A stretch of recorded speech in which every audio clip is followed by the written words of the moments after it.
آقا علیہ الصلوۃ والسلام نے ارشاد فرمایا کہ حج اور عمرے کی فضیلت کیا ہے؟ آپ نے فرمایا تابعوا بین الحج والعمرہ، حج اور عمرے کے درمیان متابعت کرو، یعنی مسلسل کرو۔ حج کر لیا ہے، اگر پھر بھی توفیق ہے تو پھر اور حج کر لو۔ عمرہ کر لیا ہے، اگر رب تعالیٰ نے اور ہمت دی ہے پھر عمرہ کر لو۔ آقا علیہ الصلوۃ والسلام نے خود اپنی زندگی میں حضور نے ایک حج فرمایا اور 4 آپ نے عمرے کیے۔ یہ آپ کی سنت ہے، چونکہ جب آپ نے حج کیا، حج ذوالحج کے مہینے کے بعد جب اگلا سال آتا ہے تو محرم، صفر اور ربیع الاول میں آقا علیہ الصلوۃ والسلام آپ نے پردہ فرما لیا، آپ کا وصال ہو گیا۔ تو اگر بالفرض آپ کی زندگی میں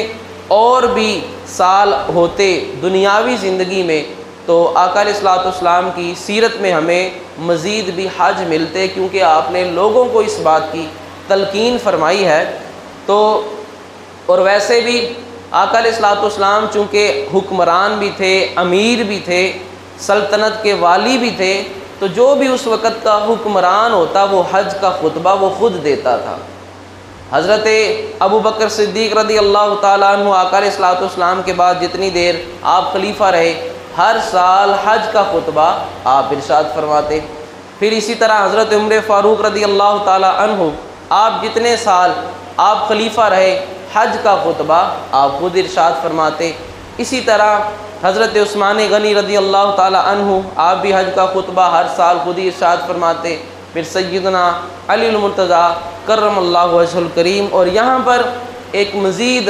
ایک بات کی بھی چلے، وہ ایک موضوع ایسا چلا ہے، اس کی وضاحت ہو جائے۔ بعض لوگ یزید کی اس کا دفاع کرتے ہوئے اور یزید کی تعریف کرتے ہوئے یہ بات کہا کرتے ہیں کہ اس کو برا بلا نہ کہو، اس نے بھی 1 یا 2 سال حج کا خطبہ اس نے بھی دیا ہوا ہے، تو جو حج کا خطبہ دے اور حج کا امیر ہو تو لہذا اس کو کیسے برا بلا کہہ سکتے ہیں؟ تو یہی مسئلہ یہیں پر سماعت فرمائیں کہ میں نے جیسا کہ ابھی عرض کیا کہ جو بھی وقت کا حکمران ہوتا، خلیفہ وقت ہوتا، حج کا خطبہ وہی دیا کرتا تھا۔ تو اب جب اس کی حکومت تھی تو ظاہری بات ہے، کوئی علماء نے یا صحابہ نے تو سفارش نہیں کی تھی کہ مہربانی فرما کر آپ بڑے نیک بندے ہیں، حج کا خطبہ ہی دے دیں۔ کسی نے فرمائش کر کے یا صحابہ نے یا علماء نے تو اس کو مقرر نہیں کیا تھا، وہ تو وقت کا حکمران تھا۔ اس وجہ سے جو وقت کا حکمران جو بھی ہوتا تھا وہ حج کا خطبہ وہی دیا کرتا تھا۔ اس لیے اگر اس نے 1 یا 2 حج کا خطبہ دیا ہوا ہے تو اس وجہ سے دیا ہے کہ وقت کا حکمران تھا۔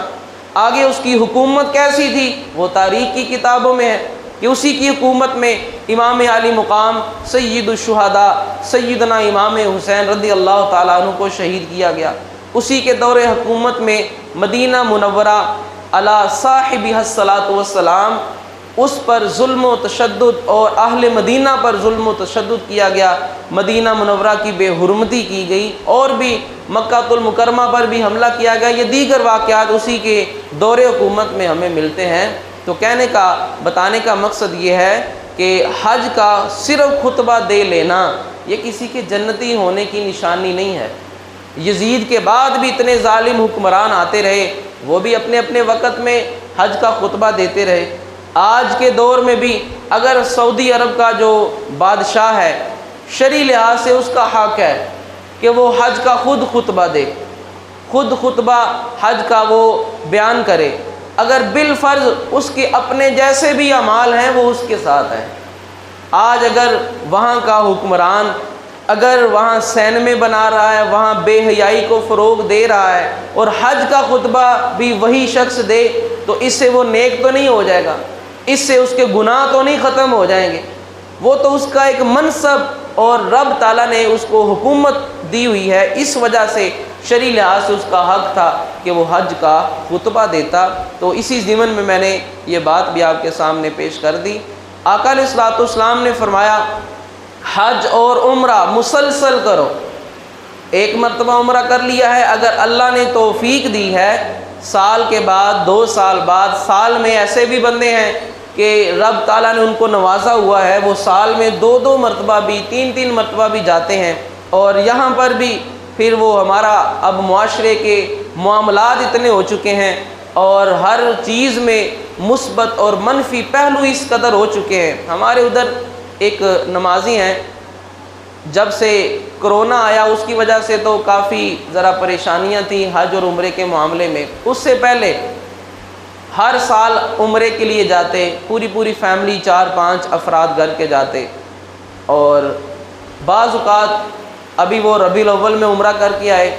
اور آگے رمضان شریف آ گیا، تو آپ کو پتہ ہے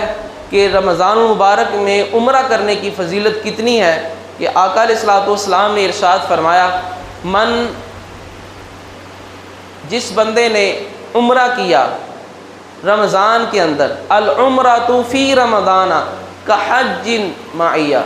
جس بندے نے رمضان کے اندر عمرہ کیا اس کا ثواب اتنا ہے گویا کہ اس نے میرے ساتھ حج کیا۔ رمضان کے عمرے کا اتنا ثواب ہے کہ گویا کہ اس نے آقا علیہ الصلوۃ والسلام کی معیت میں حضور کے ساتھ جا کر اللہ کے گھر کا حج کیا۔ رمضان میں جس طرح ہر عمل کا جو ثواب ہے وہ بڑھ جاتا ہے، تو عمرے کا ثواب بھی اس قدر بڑھ جاتا ہے۔ اب ہر بندے کی، مومن کی خواہش ہوتی ہے کہ اللہ ہمیں عمرے کی توفیق دے، اور بالخصوص رمضان مبارک میں تو وہاں کا رمضان دیکھنا، وہاں عمرہ کرنا، دیگر عبادات ان کا زیادہ ثواب ہوتا ہے۔ تو بعض لوگوں نے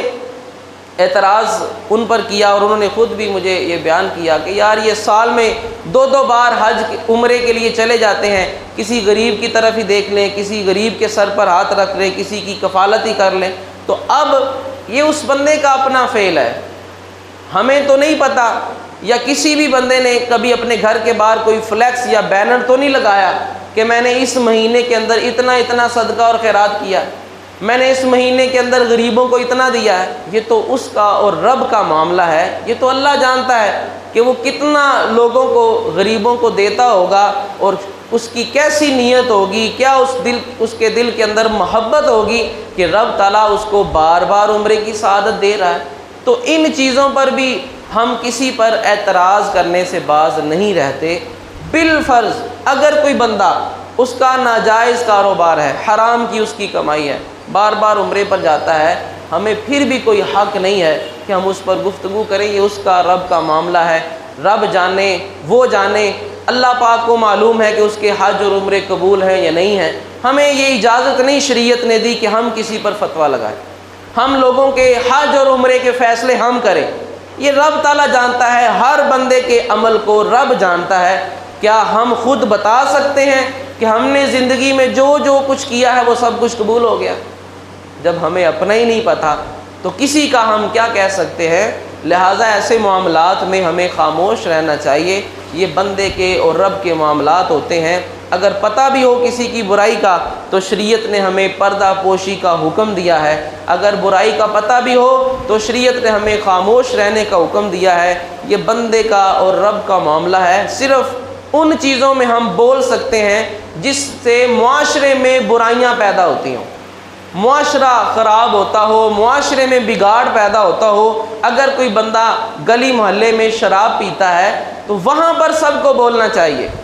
وہاں پر سب کو اکٹھا ہو کر اس کی اصلاح کرنی چاہیے، کیونکہ اگر کوئی قانونی راستہ اس کے خلاف استعمال کیا جا سکتا ہے تو وہ کرنا چاہیے، اگر نہیں ہو سکتا تو سب کو اکٹھے ہو کر اس کو سمجھانا چاہیے کہ یار ہمارے محلے میں یہ کام نہ کرو، آج تمہیں دیکھ کر کوئی اور بندہ شروع ہو جائے گا۔ یہ جو معاشرتی بگاڑ ہوتے ہیں ان کو سنوارنے کے لیے سب کا فرض بنتا ہے۔ یہاں پر خاموشی وہ جائز نہیں ہے۔ ہاں کسی بندے کا ذاتی معاملہ ہے اور اس کی ذات تک وہ معاملہ ہے تو وہاں پر ہمیں شریعت نے حکم دیا ہے کہ ہم اس کی پردہ پوشی بھی کریں اور اس پر خاموشی بھی اختیار کریں، اور اگر اچھے طریقے سے کسی کی اصلاح ہو سکتی ہو تو اس کی اصلاح کرنا یہ بھی ہمارا فرض بنتا ہے۔ تو آقا علیہ الصلوۃ والسلام نے ارشاد فرمایا، جو بندہ حج اور عمرہ مسلسل کرے فَإِنَّهُمَا يَنْفِيَانِ الْفَقْرَ وَالذُّنُوبَ، حج اور عمرہ زیادہ کرنا یا بار بار کرنا رب تعالیٰ اس کی وجہ سے دو چیزیں ختم کر دیتا ہے۔ ایک تو بندے کا فقر اور اس کی محتاجی ہے کہ رب تعالیٰ عمروں کی برکت سے یا حج کرنے کی برکت سے بندے کے رزق میں اضافہ کرتا ہے، بندے کے رزق میں مزید برکت ڈال دیتا ہے۔ اور والذنوب، رب تعالیٰ اس بندے کے گناہوں کو بھی معاف کر دیتا ہے، اس کے گناہ بھی بخشے جاتے ہیں۔ کما ینفی الکیر خبث الحدید، جس طرح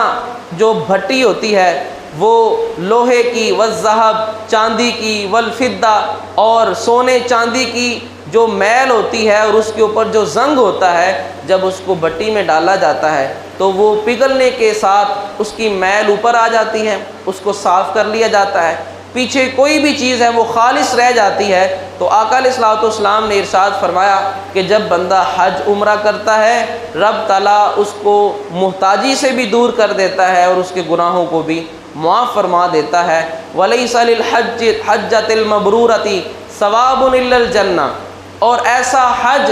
جو حج مبرور جسے کہتے ہیں، مبرور جو لفظ ہے یہ بر سے نکلا ہے، بر کہتے ہیں نیکی کو، حج مبرور ایسا حج جو نیکیوں سے بھرا ہوا ہو۔ اور حج مبرور کی خود آقا علیہ الصلوۃ والسلام نے خود بھی تفسیر فرمائی۔ آپ نے فرمایا کہ جس بندے نے حج کیا، حج کے دوران سارے ارکان تو اس نے صحیح طرح سے ادا کیے ہیں، اور ایک چیز کا اور بھی اس نے خیال رکھا ہے، چونکہ وہاں بھیڑ ہوتی ہے، عوام زیادہ ہوتی ہے، لوگ زیادہ ہوتے ہیں، اور رش کی وجہ سے ایک دوسرے کے ساتھ ٹکراؤ ہوتا ہے۔ آج کے دور میں کوئی ویل چیئر پر کسی کو لے کر جا رہا ہے تو چلتے چلتے ویل چیئر کسی کے پاؤں سے لگ جاتی ہے، دیگر ایسے معاملات ہو جاتے ہیں۔ آقا علیہ الصلوۃ والسلام نے فرمایا جس بندے نے حج کیا، حج اور اس کے سارے ارکان پورے کرنے کے ساتھ ساتھ اپنی زبان اور اپنے ہاتھ سے کسی کو تکلیف نہیں دی، وہ بندہ ایسے حج کر کے لوٹے گا جیسے آج اس کی ماں نے اس کو پیدا کیا۔ حج مبرور، اور حضور نے فرمایا حج مبرور کی جزا اور بدلہ صرف اور صرف جنت ہے۔ رب تعالیٰ حج مبرور کرنے والے کو جنت جزا کے طور پر عطا فرمائے گا۔ اور اسی طرح آقا علیہ الصلوۃ والسلام نے ارشاد فرمایا اللہم اغفر للحاج ولمن استغفر لہ الحاج۔ آقا علیہ الصلوۃ والسلام نے ارشاد فرمایا اے اللہ حاجیوں کو بخش دے، جو حج کرنے والے ہیں ان کو بخش دے، اور حج کرنے والا واپس آ کر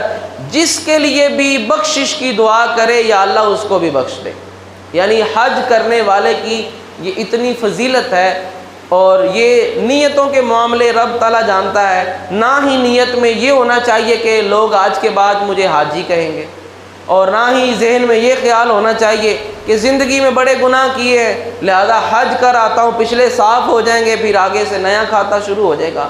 اگر حج کر کے بندہ واپس لوٹا ہے تو اسے اپنے آپ کو بہتر کرنا ہے، اپنے آپ کے اندر ایک تبدیلی لانی ہے۔ اگر حج سے پہلے جو اس کے معاملات تھے،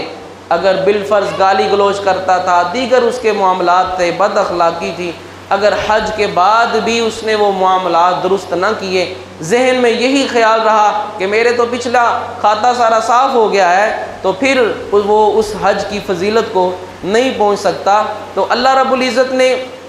ہم پر حج فرض کیا ہے، اور حج کے جو مناسک ہیں جو رب تعالیٰ نے ہم پر لازم کیے ہوئے ہیں، ان مناسک کو ادا کرنا، اور دیگر جو رب تعالیٰ نے وہاں کے معاملات فرائض ہیں، اور مخلوق اور مسلمانوں کو اپنی زبان سے، اپنے ہاتھ سے، ہر قسم کے معاملات سے ان کو محفوظ رکھنا، تو یہ بھی حج کی ادائیگی ان چیزوں سے ہی کامل ہو سکتی ہے۔